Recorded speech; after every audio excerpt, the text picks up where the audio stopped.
I'm Allison, and this is Dream Anyway, a podcast for those of us who feel the pull to create, even when the path isn't clear. So wherever you are in your journey, grab a coffee, get comfy, and dream anyway. Hi, my name is Shweta Green, and I usually go by Cricket because it's easy for people to remember. How did you pick Cricket to go by? My husband gave that name to me in New Orleans. New Orleans was my first city in America, and I came here during Jazz Festival. So New Orleans Jazz Festival, free-flowing daiquiri.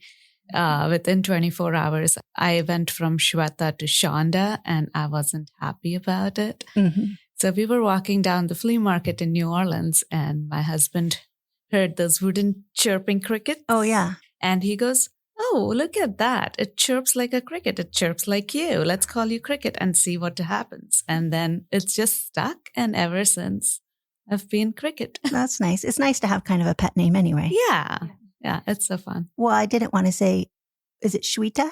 Shweta. Shweta. I was scared. Nobody can say my name and it's only 4 letters. So what brought you from New Orleans to Spokane? My husband. I was in New Orleans just to visit him on a vacation. He was working on a film down there. Oh, okay. And then we went to LA, and I went back to India. And then a couple months later, I was back. And we were in LA for close to a year. Mm-hmm. And after our son was born, I didn't want to travel all the way to Studio City from Redondo Beach. And it was long travel. So we decided Spokane would be a great place. He was here before that. So it would be a great place to raise our son. And you help on films, right? I do. So tell me what your husband does and what you do both on films. My husband's a cinematographer, and I'm a costume designer. Oh, okay. Yeah. And is costume designing part of your dream? It was part of my dream. Now it is part of a dream. My dream is to just marry my love for films, storytelling, and fashion all blended in one together. I thought costume designing would do that for me. I love researching topics and understanding why clothes were made a certain way, why people dressed a certain way, all the personalities it brings out and how people express. But as time passed by, I wanted to be more and more part of storytelling aspect of it. Life had different plans, and I went into retail after. And during retail, I did see the gap between fashion, opportunities, retail, and just population in Spokane. And that's how I started my nonprofit, So She Can. It's a nonprofit where we empower women teaching textile-related skills. It's not just sewing, but we teach them beyond sewing. We teach them entrepreneurial skills. We teach them how to be financially independent, be able to market, be able to look for employment, and just find yourself again. This is not in a negative way, the way it's going to sound, but what made you think you're the right person to do that? Just because of my passion. And I had the vision. And along the way, I've come across people who supported it, who loved it. Before even I started So She Can, I think I've spoken about it for at least 3 years, just bouncing off ideas. And one of the most common thing that I came across was like, "Oh my God, that sounds fantastic. If you ever start this, let me know. I would love to help you. There is nothing like that available over here." For your big dream to materialize, are you hoping to get like a space that people can use? What do you need?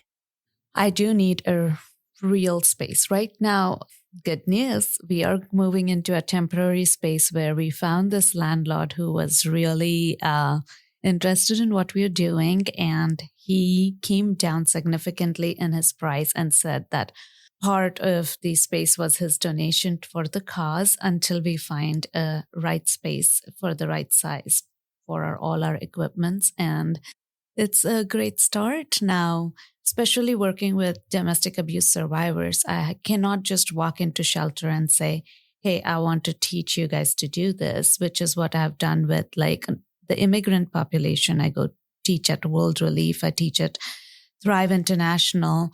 But the survivor aspect, I have taught people in person, one-on-one basis. But now this space would open up that avenue. So long term, I would love to move into an actual space where we can have the right equipment, space, security, and everything to get this program going. That's so exciting. What would you say to somebody who has an idea like you've had, how to even just believe that you can do it and then how to start? I would say just believe in yourself, go for it, one student at a time.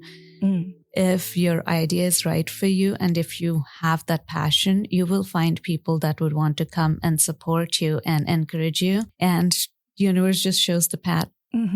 I went to a conference that changed my whole life because I was doing graphic design for 30 years. And one of the things at the conference they said was that you don't have a desire without the path already out there. Like all the things are there. You just have to tap into it. Yes. And also taking that first step is always a big part of it.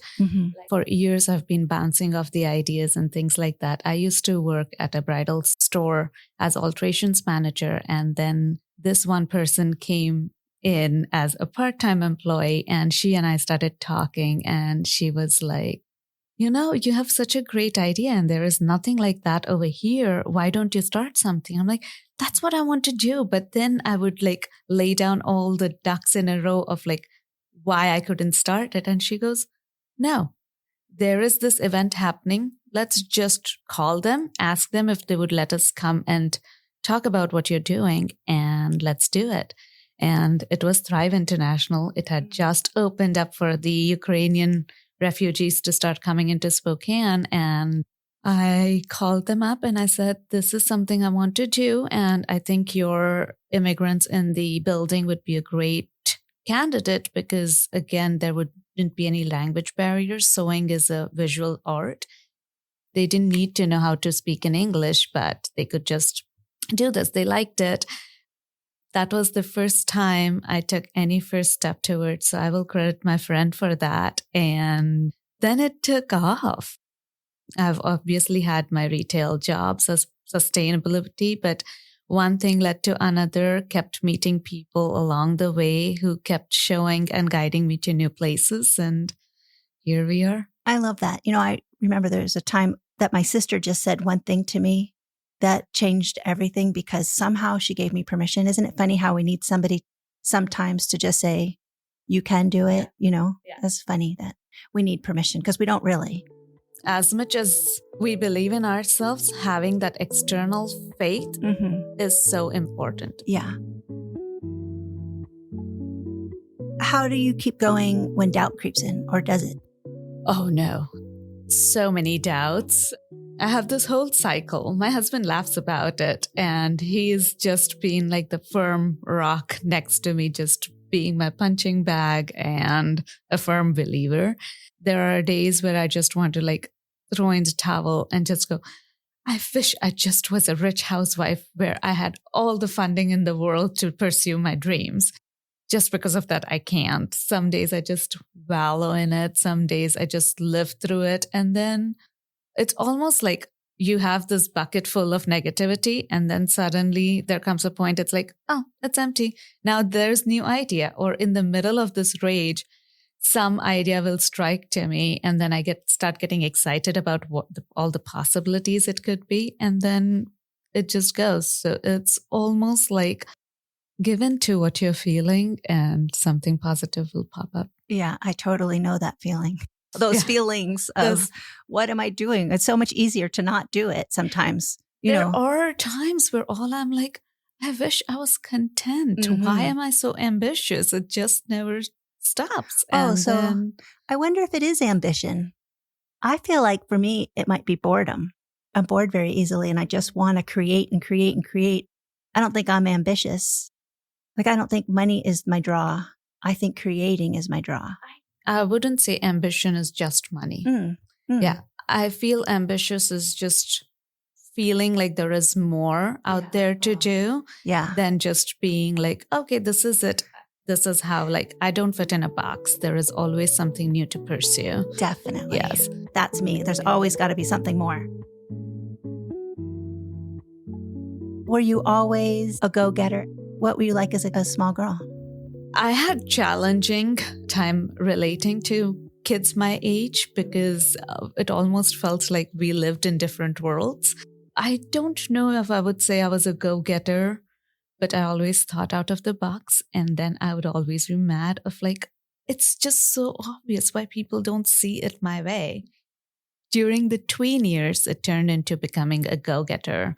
I went to a small private school. We didn't have much for a library or a big field for sports.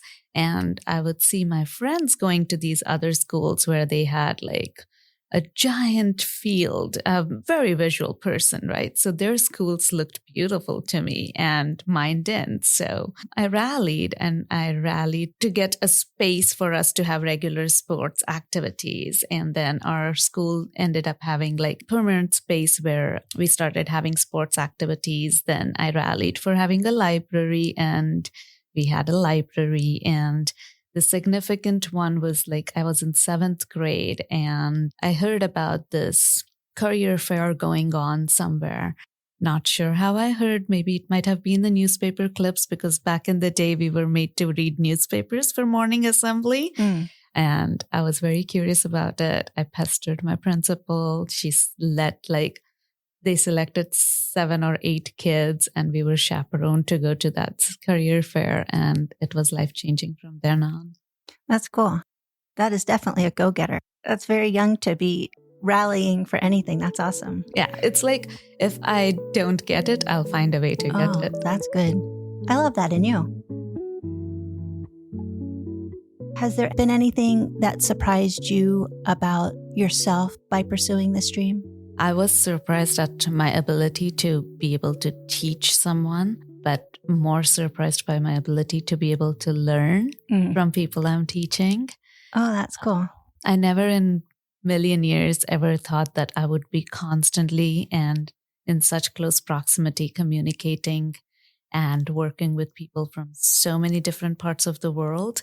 And just the fact of like, you don't need to know each other's language per se. It's like being kids on a playground. You start playing no matter what language you speak. That aspect of this classes has been like amazing. There comes a point like language doesn't matter. We all know what we are saying. I love that. I learned just 5 years ago that I could learn new things, which was a real surprise. So are you saying you were surprised that you learned from the people you were teaching, or just that you were learning new things in general? I was learning new things in general. I think I learned like it's easy to be open-minded for me. Yeah. Oh, I love that. I always pursued myself as being very unyielding and set in my ways, because I am set in my ways in so many ways. And then we start this class, and then like just being able to learn and soak up and realize that I'm not that unyielding. I'm open to new ideas. Yeah. I really love that. That just feels so good in this political climate. Yes. Where everybody's othered and less than I'm tearing up. So it just feels really good that you have those people coming together. Yes, definitely. And I don't know how this is going to come across, but as polarized as the political climate is becoming, somehow I'm just getting that much stronger and feeling hopeful. It almost is like blessing in disguise. It's like, yes, politically, the international trade is like coming to an end, but it is actually like helping me benefit my community. Politically, people are so polar apart that they don't want to talk to each other. But that is when like we are bringing in people from all these places and showing them how similar we are to others. In my retail career, I've had like such close interactions and candid conversations with my customers that are politically and ideologically so opposite of me. But then we would bond on things like, oh, we came from a generation where parents disciplined us a different way, or what work ethic meant, or just sheer drive of helping each other. So as ideologically, people might be different because they follow a certain person politically, underneath them, they all want to be there for each other. So that aspect never goes. And it's a matter of like just tapping in at the right time to show that, hey, that's exactly what we are doing. The only reason you think they are different is because you only see them through the lens of what news wants to show you. But you feel the same connection towards me while I don't look like you. I don't speak the language that you do. My lifestyle is different, but we connect. Right. And in fact, I'm applying for a grant. If it ever comes through, I look forward to putting this like art installation in Spokane where it's just woven threads, stories that bind us together, and having each person from different country and heritage like weave in together their designs. Oh, I love that. If it'll fit in here, I'd love to host it for you. I would love that. That would be great. Yeah. Oh, that's so beautiful. Yeah. This is giving me hope because I feel so divided myself.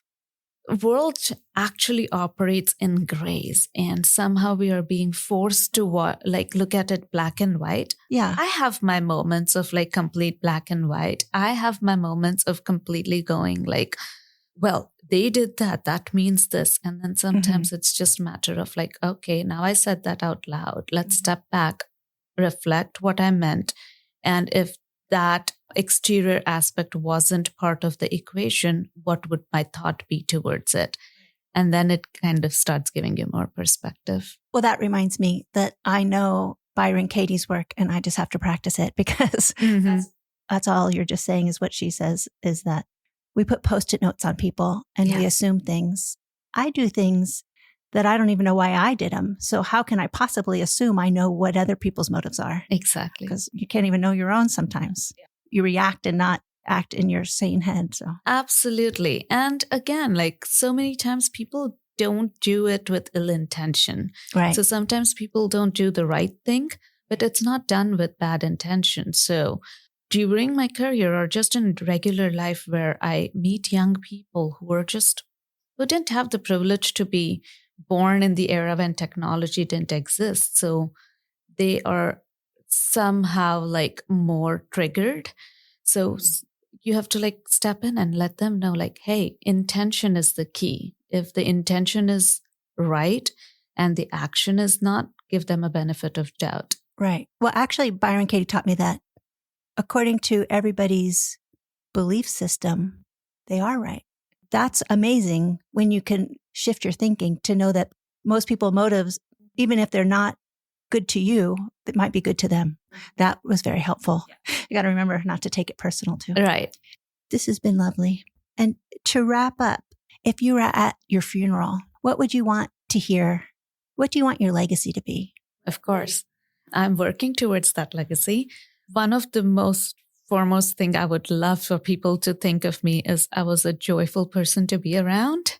I made them feel good whenever they were around me. So that's the first thing I would love for them to know. And then just make a difference of bring hope, somebody who paved the path where none existed and just never gave up. That's beautiful. Do you think it's important for everybody to make a difference? Or do you think some people are called to do it? I think some people are called to do it. I would say just be true to yourself and be kind. Mm-hmm. Yeah, that's good advice. Thanks for listening. New episodes drop every Thursday.